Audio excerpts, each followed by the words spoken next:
some 15 or more years ago, I purchased this, it's either 1968 or 69 Fender Super Reverb. It came with some Jensen speakers, which are reissues made in Italy, not the highest quality. They served me pretty well for a while. They're the ceramic C10Q and C10R 10-inch speakers.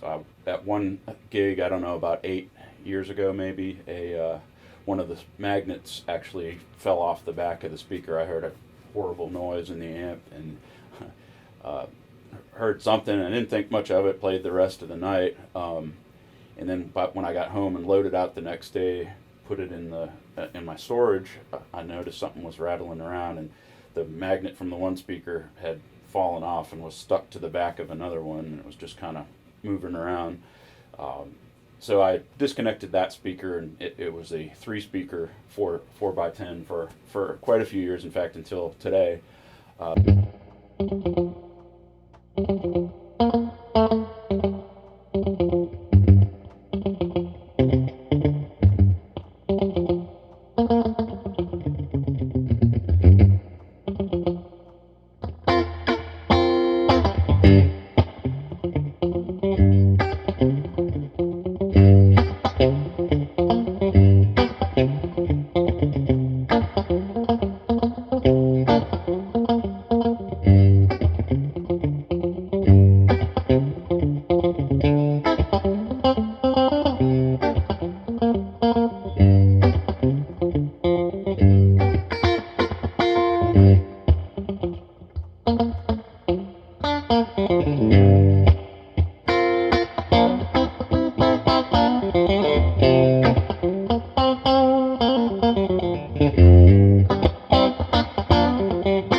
So several months back, I sent off all the original speakers that I had to Ted Weber Speakers, had them recone them for me. They came back in. I decided to go ahead and put them in the amp today. So got some footage of that and some photos of me doing that. Fairly simple. Just had to remove the baffle from here. Take all the speakers out, put the new ones in, desolder the old ones, solder the new ones in, use the screw posts that are in there, and use all the same hardware. So all the original speakers are back in there. This amp, when I got it, was completely original, no ground, nothing, pretty unsafe to use from the late '60s. So I brought it to Michael Clark, who used to be in Columbia, South Carolina, which was really nice to have an expert amp builder and service tech. I believe he's in Greenville, South Carolina now. He makes seriously awesome tweed and Blackfaced style amps, and then he also makes one JTM 45 Marshall style amp. So if you ever want to check out some really nice boutique hand-wired amps, he's definitely your guy. He blackfaced this for me, put the grounded cord on it. I put a tremolo defeat circuit in there, so you get a little bit more gain out of that. You can still use the tremolo, but other than that, it's pretty stock. So it's basically like an earlier Super Reverb from the early '60s, the Blackfaced.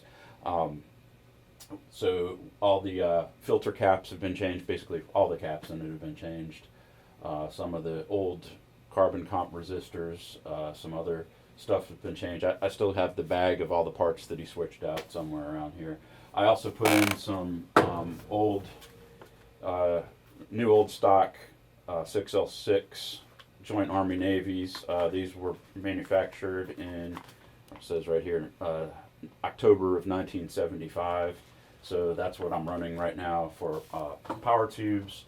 Got a bunch of JAN, the JAN stands for Joint Army Navy. The preamp tubes too, the AT7s and the AX7s in there are all old. I've got all the originals. Most of the ones in here were all GEs and RCAs. They all still work, and I've got all those. Some of those are probably worth some money, but the amp worked perfectly fine before. I just wanted to keep those old tubes take them out and put some newer old tubes in there, and I've been running it with these tubes for quite some time. I've had various problems. It still does some weird stuff every now and then. The reverb won't work, including today. It worked earlier before I switched the speakers out, and then I powered it all back up and started playing no reverb. So I started diagnosing, going through all the tubes. I rolled all the tubes, and it didn't seem to help. I pulled the reverb tank out. That was working. Actually, the recovery side was working because I was getting noise when I would hit the reverb tank, but nothing on the input side. And I seem to remember from before, when I really cranked the amp, it started working another time, the reverb that is. And so I tried that. That didn't work. And then suddenly it started working again. So there's obviously a short in there somewhere in the reverb circuit. Doesn't seem to affect anything else. Some other stuff about the way I've got this configured right now. I did pull V1. I never used the normal channel, and so if you pull V1, you get a little more gain out of the second channel, even though I primarily use this amp as a clean amp in conjunction with another Marshall style amp. In fact, I used it for many years with a classic rock band I was in. My setup was always, I had a top hat Amplexador, 50-watt head, my top hat cabinet back there, 212 closed back with vintage 30s. That was my dirt channel. And then I'd switch over to this for my clean channel, and I just used the onboard tremolo, onboard reverb on this, and I had a wah pedal and just a clean boost, and that was pretty much my setup for many years with the band Mudfish Jones. It gets old carrying around a big amp setup like that, but I really can't go back to anything else. I've never had a single amp where I can get the sound that I can get out of that two amp setup. And everyone tries to replicate that sound, and it's just not really possible, I don't think, because you've got several things that are different about a Fender style amp than a Marshall style amp, not the least of which open back cabinet, 4 10-inch speakers in this, either 2 or 4 12-inch speakers in a closed back cabinet. In a Marshall, the tone stacks are different, just the overall makeup of the amps somewhat different, and just have an entirely different tone. So for me, that worked out. I have the space in my vehicle, and it's not overly hard to carry. I mean, it's a lot nicer to carry one little 112 combo to a gig than 2 big amps, but really it's worthwhile, especially since the other guitar player always played a Soldano head through a Marshall 412, so I had to keep up with that too. So playing a 112 combo in that particular group almost was a non-starter because I couldn't even get loud enough, really, or if it was loud enough, there just weren't enough. It wasn't enough overall sound, overall bottom end, and just that punch that you get from more speakers. So the clean sound out of this is pretty much what I'm going to work with today, demonstrate, because that's what I use this amp for. It does dirty up pretty good, and I can demonstrate that as well with my Fryette Power Station, and we'll take care of that after we do run through some of this. So here we go with some clean demo, first with my G&L Legacy, then I'll play my Yamaha SA-800 semi-hollow with humbuckers into it.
There it is. So you got some pretty good cleans and semi-cleans, just straight out of the amp, didn't touch a thing.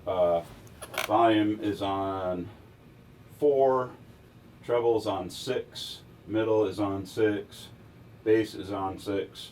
Right now reverb's about 3, tremolo is off. So that's just one setting on the amp. It's pretty versatile. You can the Fender tone stack's pretty dynamic, so if you crank some of these down, I'll show you, crank some of the treble, bass, and middle down and crank the volume a little more, you get a little bit cleaner tone. A little more suitable for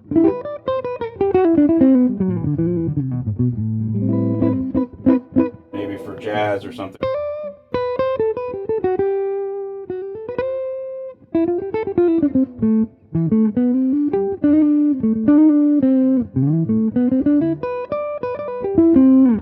But you can use this amp in a rock setting, in a jazz setting, whatever. It's loud, probably too loud for most clubs if you're going to use it solely for a rock amp, trying to get some gain out of it. But if you use it like I do for a second amp for clean, semi-clean stuff, it's absolutely perfect. It's got the tilt back legs on it. You can tilt the cabinet back so you can really hear it well. Just play any room with it. Crank the volume down a little bit so you don't piss off the club owners. But mic it up if you play a stadium. Just bring it. It's looks like a fairly large amp. I mean, it is a fairly large amp, but it's not the heaviest thing in the world. I used to have a twin, and that was probably the worst amp to carry. Super Reverb the weight is distributed a little better, in my opinion. It's easy to carry, to pick up, carry. I don't carry it by the handle generally. Put a cover on it, a vinyl cover on it, and throw it in the back of the car. It's getting to be pretty old, since it's either the same age as I am or possibly a year older. So it's probably time that I don't take this out too much anymore. But it was my regular gig companion for a long time. But in a future video, we'll do something where we show that rig that I was talking about, like my Marshall setup, A-B'd with this one for clean and dirty tone. So hopefully that gets you kind of an idea of what this amp can do, and what it sounds like with the original speakers, the AlNiCo. I believe they're CTS speakers. They put several different ones in there, but I think I looked it up, and I think the codes told me that they were CTS, unless I'm remembering that incorrectly. But I'll show some pictures of the speakers before I put them in, and they've got the item codes on them and stuff, so you'll know. Some people will know better than I do. I'm no expert in this stuff, but again, I've had this amp for probably 20 years, close to 20 years at least, and it's definitely served me well. It's a little noisy. You can probably hear it just idling. Some of the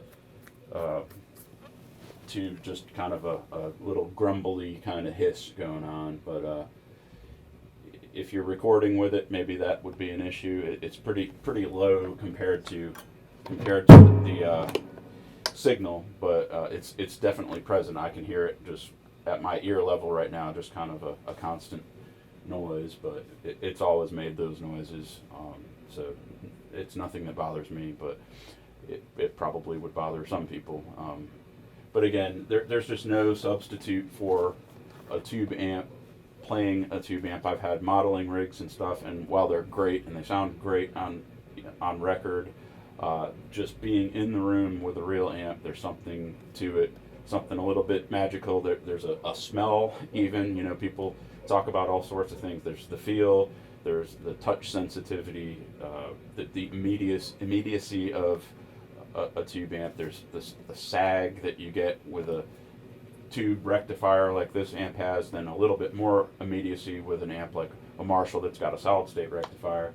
But there's just something about it having 4 speakers, complete analog control, just the ability to just grab a control, tweak it on the fly, do what you want to do. You don't have to go into a bunch of parameters and all that. There's absolutely a place for that stuff, and I'm not ragging that at all. It's just I would rather play through this stuff, and just because I'm old, and that's what I grew up doing.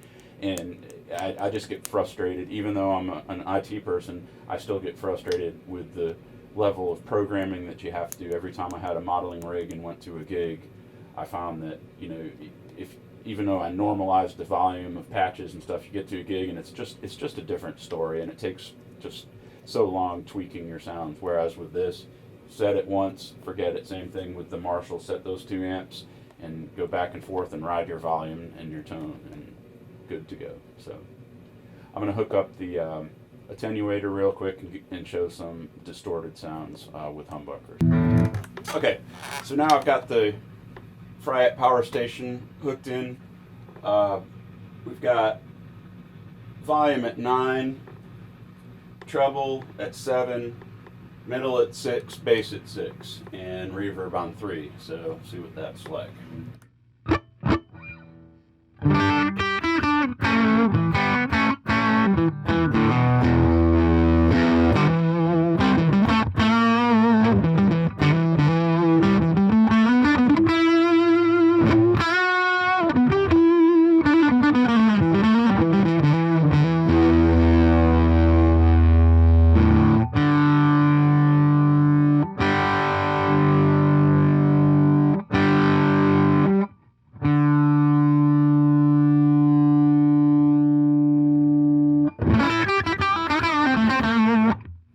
Alright, so now we've got treble 7, middle at 5, bass at 4, and reverb still at 3. Just that the other was a little bit too much, so.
Volume up to 9.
Alright, so that's the 1968 or 69 Super Reverb with reconed speakers just thrown back in there.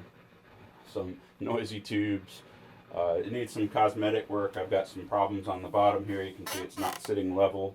So some of the feet kind of busted off over the years, and the metal corners, I'm missing one here, and the one on the back is messed up, but pretty simple cosmetic fixes really. I've got some Tolex ripped off at the bottom and some, but generally it's in good shape. The grill cloth is nice. This one doesn't have the drip edge, they call it. There's a metal kind of bezel that goes around the baffle on some of this era, the very late 60s, 68 or 69. Some of them had it, some of them didn't.